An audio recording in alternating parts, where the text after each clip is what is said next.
Franchise Envy. It's a series where I talk to happy, successful franchise owners. Drue Chrisman is with me today. Up next. 100%. It's easy to make the money too. It's harder to keep it.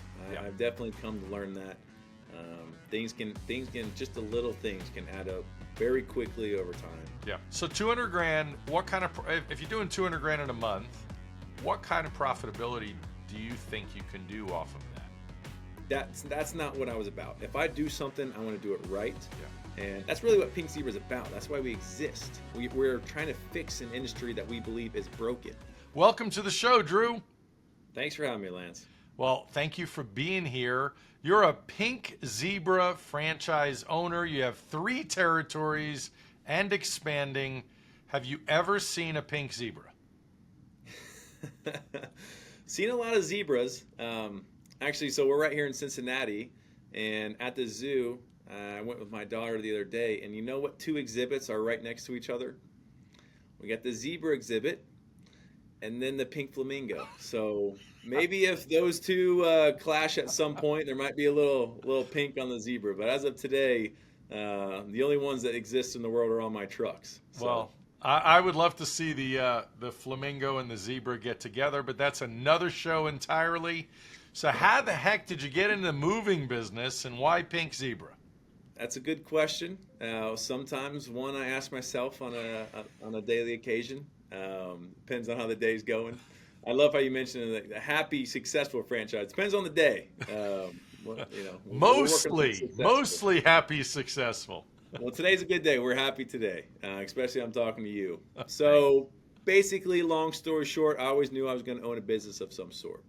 I grew up in an entrepreneurial household, and so I knew that was the avenue I wanted, after I was done with my previous life, in a sense. Well, And in your previous life, you must mention that you were a professional athlete of some kind. I was leaving that to you, Lance. I'm sure that'll be the thumbnail or whatever the caption is. Yes. But yeah, so I came out of that, had a great time there, learned a lot, obviously, and then now I am just figuring my own way out, owning a business, and Pink Zebra it jumped off the page, whether it was something I was meant to be doing or just because it was bright pink. Either way, it caught my eye.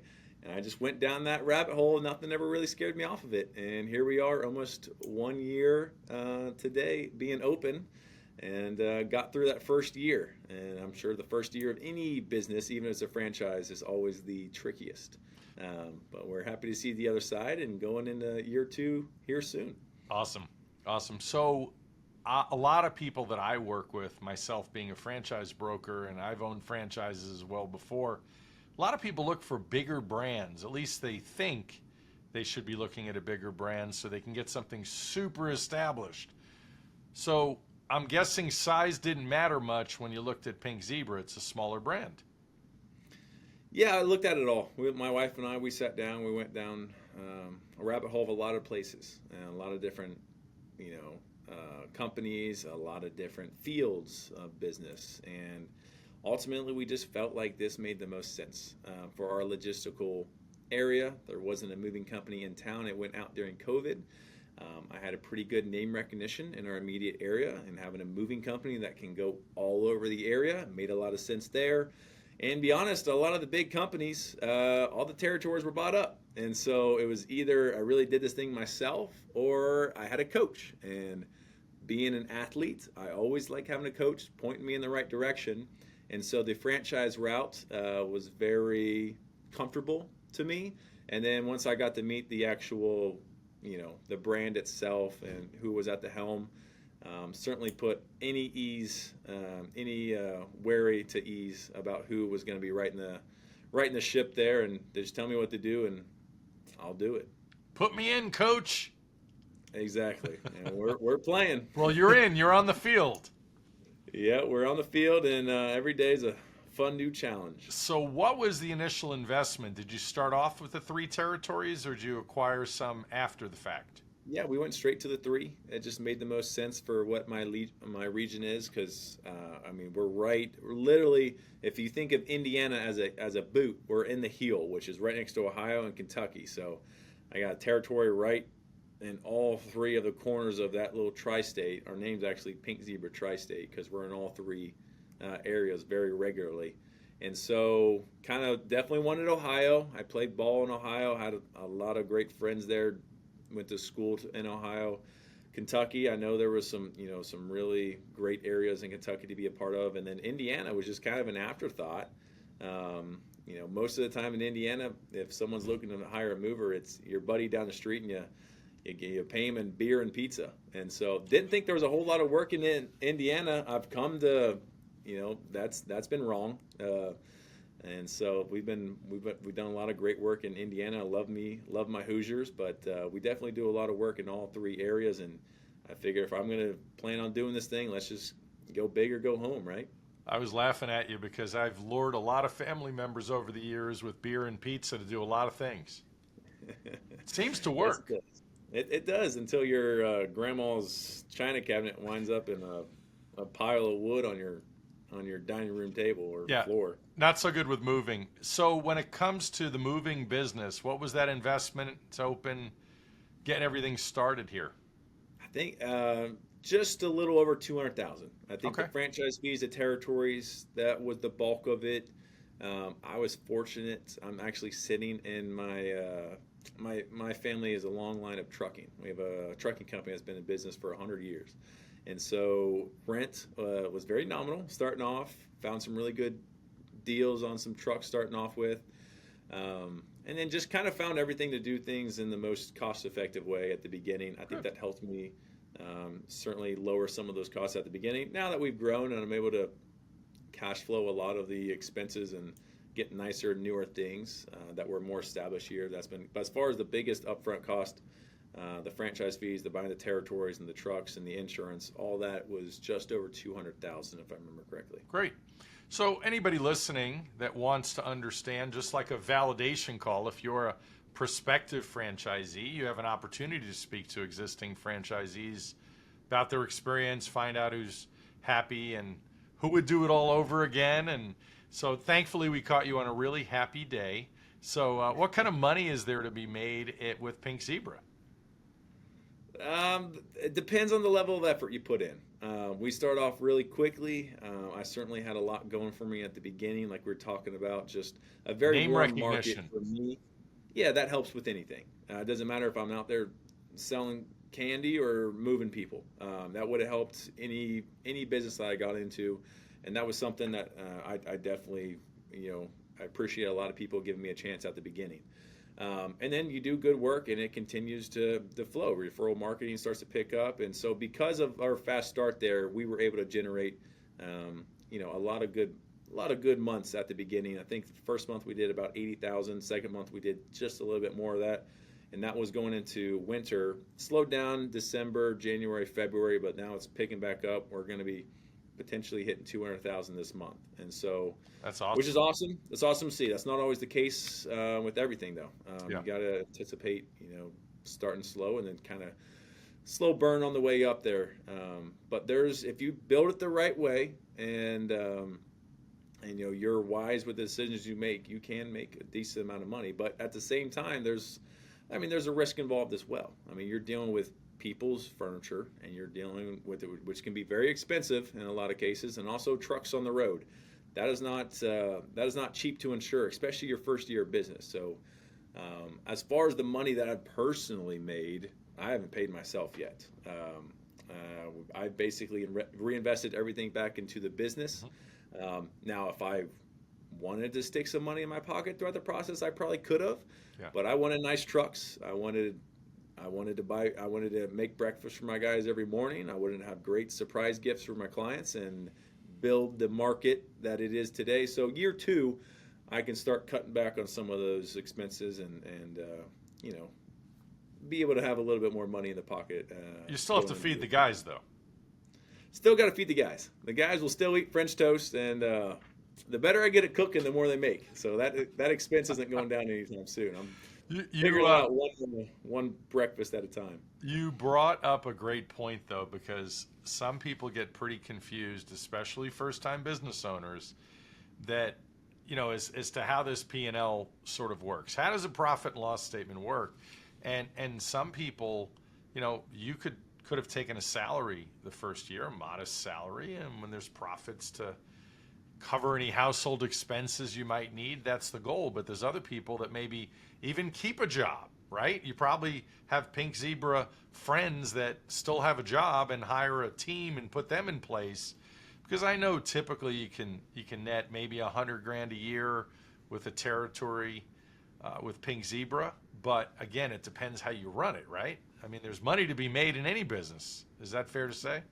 100%. It's easy to make the money too. It's harder to keep it.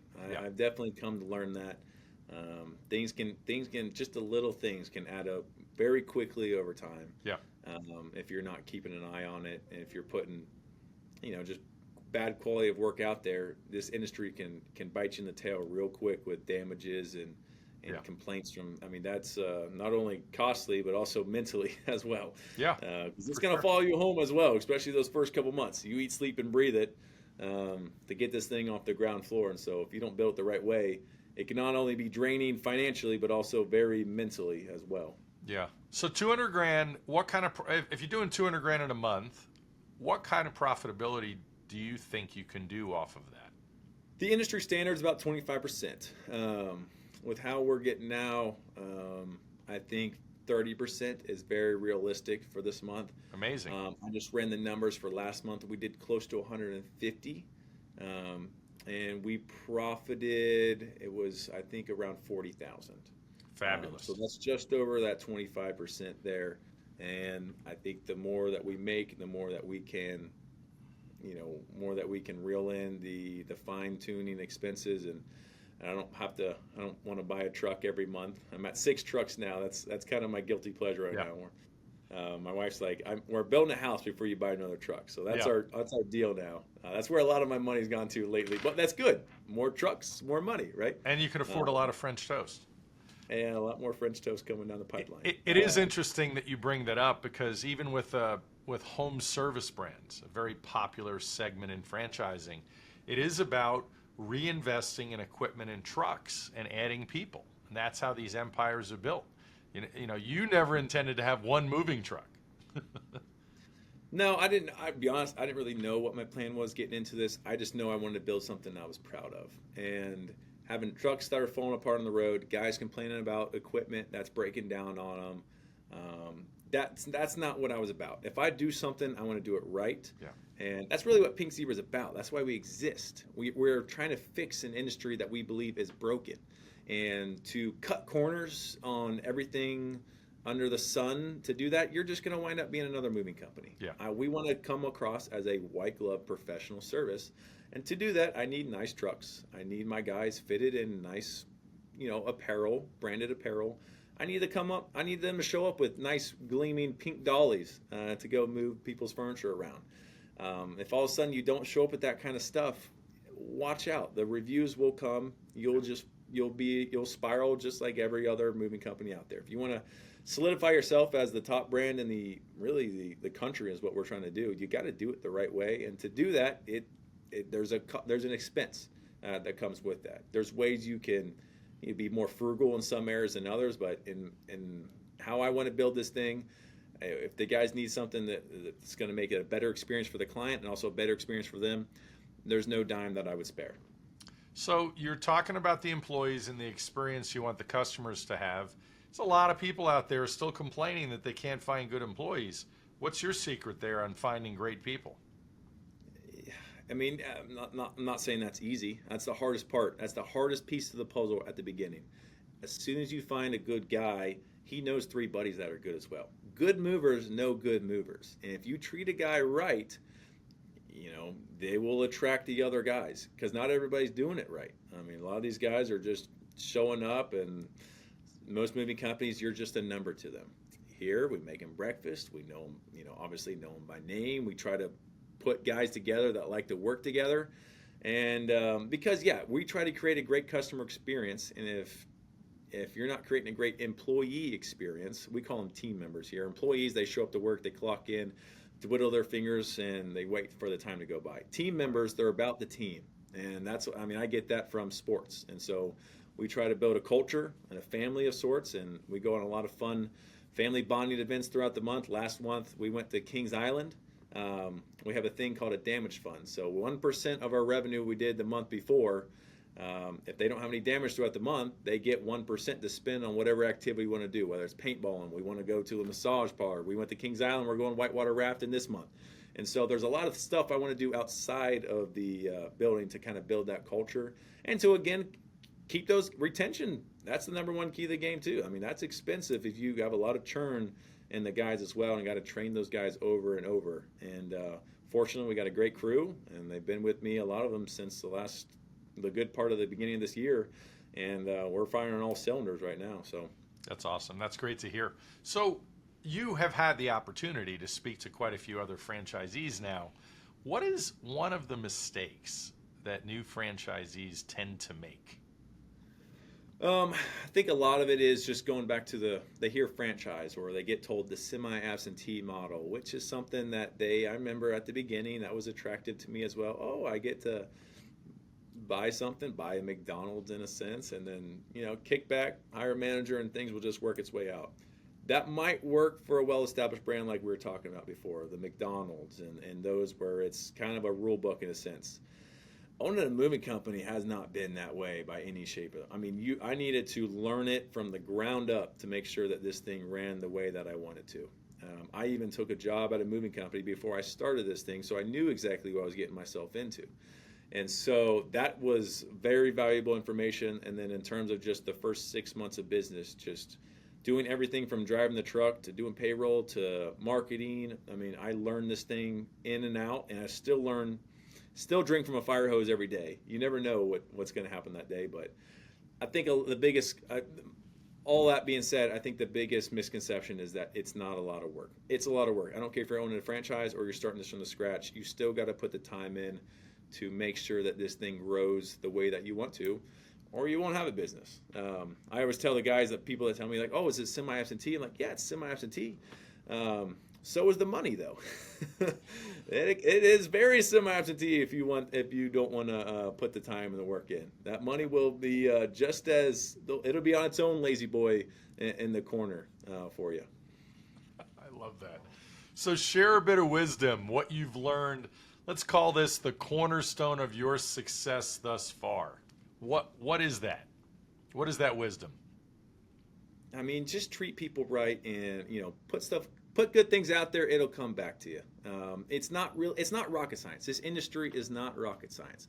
But to build it and doing it on a daily day, that consistency basis that builds an empire over time, that is rocket science in a sense, because most people don't realize you just got to wake up and go to work every single day. It doesn't matter what the day went the day before, how the sales call went right before you hung up, that new day, that new line, they don't know what happened the day before. You got to show up and you got to promote yourself as the number one moving company or whatever business that you're getting yourself into. Until you actually are. Because week one of owning any business, you're not going to be as good as a guy that's been doing it for 10 years. But if you can't show up with that same level of consistency and the same energy, even if you just had a great day the day before, if you had a bad day, the same, everything washed clean, whole new slate the next day, it can be very draining like I was talking about before. You can spiral really quick. And so just going back to you just got to show up and put the work in. Nothing happens overnight. Everybody wants something quicker, faster, and makes more money. And that's just not how the great things that are built. The Jeff Bezoses, the Elon Musk. This is decades of years of work put in behind the scenes. I mean, I know that just from being in an athletic background. I didn't become a professional athlete overnight. I had to put the 10,000 hours in. And once you do that, you feel really confident in the quality of work that you're able to put out there. Drue, I love all that, and I really appreciate you sharing your story. You've been a pleasure, and thanks for being here. Of course. No, thanks for having me, Lance. Anytime. Absolutely. If you're ready to talk about franchise opportunities, hit the link below to schedule a call. My services are free, and don't forget to like, comment, and subscribe. Thanks for listening.